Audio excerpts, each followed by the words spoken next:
দক্ষিণ এশিয়ায় ঘনিয়ে আসছে এক প্রলয়ঙ্করী যুদ্ধের কালো মেঘ। প্রতিবেশী দেশ আফগানিস্তানের বিরুদ্ধে আনুষ্ঠানিকভাবে প্রকাশ্য যুদ্ধ ঘোষণা করেছে পাকিস্তান। শুক্রবার ভোরে পাকিস্তান বিমান বাহিনী আফগানিস্তানের রাজধানী কাবুল এবং ঐতিহাসিক শহর কান্দাহারে জোরালো বোমা হামলা চালিয়েছে।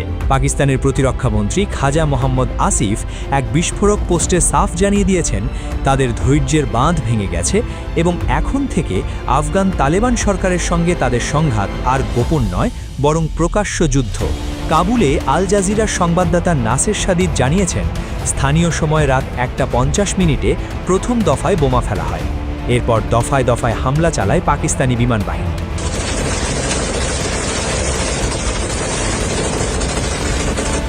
পাকিস্তানের প্রেসিডেন্ট আসিফ আলী জারদারি এই অভিযানের প্রশংসা করে বলেছেন, তাদের সশস্ত্র বাহিনীর প্রতিক্রিয়া হবে ব্যাপক ও চূড়ান্ত। এর আগে গত রবিবার পাকিস্তানের হামলায় 80 জন যোদ্ধা নিহতের দাবি করেছিল ইসলামাবাদ। যদিও কাবুল বলেছিল হতাহতরা সাধারণ বেসামরিক মানুষ। তালেবান সরকারের সামরিক মুখপাত্র মৌলভী ওয়াহিদুল্লাহ মুহাম্মদী গতকালই প্রতিশোধমূলক অভিযানের হুমকি দিয়েছিলেন। সেই হুমকির কয়েক ঘন্টার মধ্যেই কাবুল ও কান্দাহারে বড় ধরনের পাল্টা আঘাত হানল পাকিস্তান।